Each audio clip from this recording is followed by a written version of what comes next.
Welcome to all.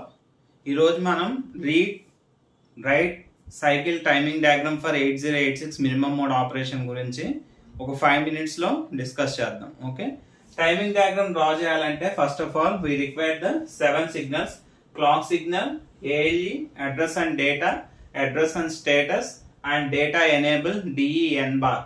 Bar ఉంది అంటే అది యాక్టివ్ లో సిగ్నల్. ఓకే, అది ఫంక్షనింగ్ జరగాలంటే దాన్ని మనం లోనే డ్రా చేయాలి. ఓకే, జీరోలో ఇండికేట్ చేయాలి. DT by R bar means data transmit and receive.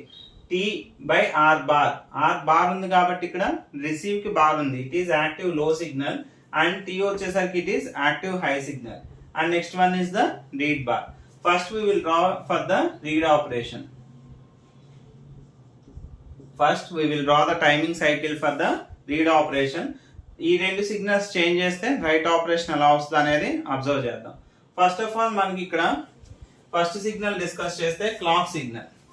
ఈ క్లాక్ సిగ్నల్స్ మనం ఎన్ని డ్రా చేయాలంటే 4 క్లాక్ సైకిల్స్ డ్రా చేయాలి. T1, T2, T3, T4, TW. ఓకేనా, 4 క్లాక్ సైకిల్స్. ఎందుకని 4 క్లాక్ సైకిల్స్ డ్రా చేస్తామంటే 8086 లో ఒక ఇన్స్ట్రక్షన్ ఎగ్జిక్యూట్ అవ్వాలంటే 4 క్లాక్ సైకిల్స్ కావాలి. అందుకని T1, T2, T3 and T4 consider చేసుకున్నాం. అయితే ఇది ఆప్షనల్ స్టేట్. ఓకేనా, వెయిట్ స్టేట్ అనేది మనం T3 అండ్ T4 మధ్యన ప్లేస్ చేయాలి. ఎందుకంటే యాక్చువల్ డేటా ట్రాన్స్ఫర్ జరిగేది మనకి T3 అండ్ T4 లోనే. ఓకేనా, ఈ రెండింటి మధ్యనే మనకి డేటా ట్రాన్స్ఫర్ జరుగుతుంది అంటే ఏంటి, అక్కడ రెండు డివైజెస్ మధ్య జరుగుతున్నట్టు. అవునా, కాబట్టి ఒక డివైస్ ఫాస్ట్ గా సెండ్ చేయొచ్చు, ఇంకో డివైస్ స్లోగా రిసీవ్ చేసుకోవచ్చు. ఈ రెండింటి మధ్యన సింక్రనైజేషన్ మెయింటైన్ చేయడానికి if any speed miss match వస్తే దానికోసం మనం ఇక్కడ వెయిట్ స్టేట్ అనేది ఇంట్రడ్యూస్ చేస్తాం. Okay, and this is the timing cycle for the clock signal.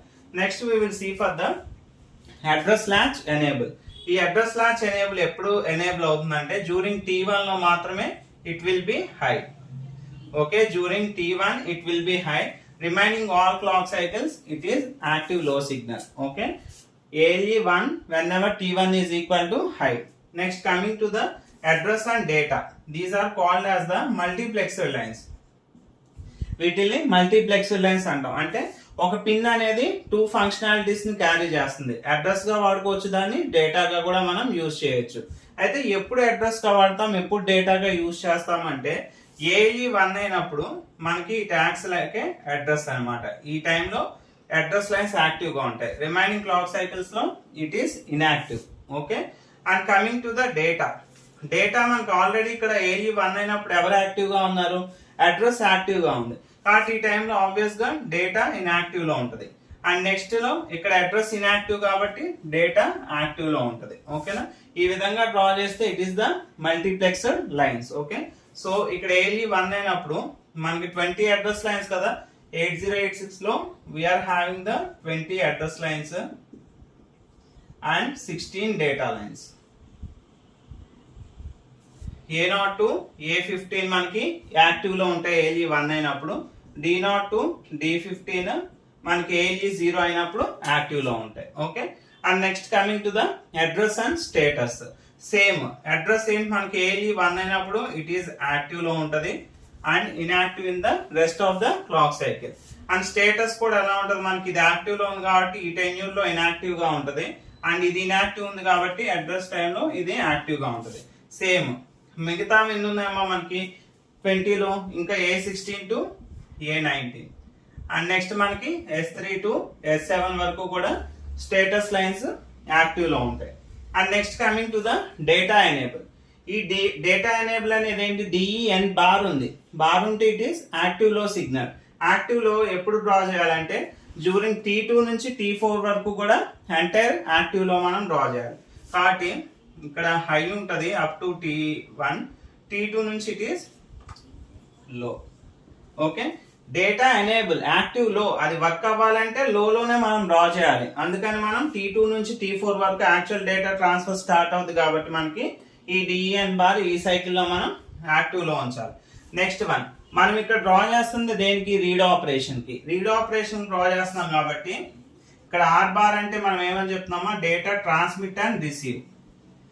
Data transmit and receive. Receive అన్నా రీడ్ అన్నా మనకి సేమ్ ఆపరేషన్. ఓకేనా, కాబట్టి ఇక్కడ మనకి రీడ్ ఆపరేషన్ డ్రా చేసేటప్పుడు here we need to consider only the R bar instead of T మనకు సంబంధం లేదు. కాబట్టి ఆర్ బార్ యాక్టివ్ లో ఉంది కాబట్టి డ్యూరింగ్ ఈ టెన్యూర్ లో మనకి ఏముంటది ఇక్కడ సేమ్ ఇది కూడా యాక్టివ్ లో డ్రా చేయాలి. Okay, and next coming to the read bar. Read bar is also active లో సిగ్నల్ కాబట్టి సేమ్ మనకి T2 నుంచి యాక్చువల్ గా డేటా ట్రాన్స్ఫర్ స్టార్ట్ అవుతుంది కాబట్టి రీడ్ బార్ కూడా మనం ఇలాగే యాక్టివ్ లో డ్రా చేస్తాం. And next this is the timing diagram for the read operation. అయితే ఇందులో కొన్ని చేంజెస్ చేస్తే we can modify it as write operation. Okay, now we will do some modifications, that is write operation.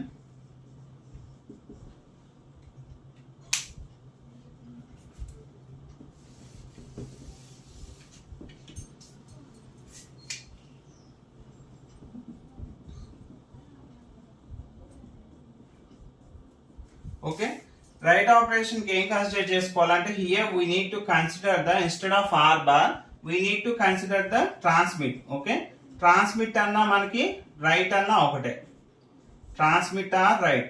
Right operation చేసేటప్పుడు మనం డిటిని consider చేసుకోవాలి. కాబట్టి DT is active high active low అంటే it is active high signal, bar లేదు కాబట్టి.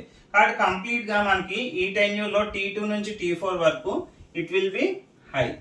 Okay, and next instead of write operation కాబట్టి ఇక్కడ రీడ్ బార్ ఉండదు మనకి. Instead of read bar we consider write bar. Same మనకి ఇట్ ఈస్ యాక్టివ్ లో కాబట్టి during T2 to T4 it will be active low. This is the timing diagram for the right operation. Thank you for watching.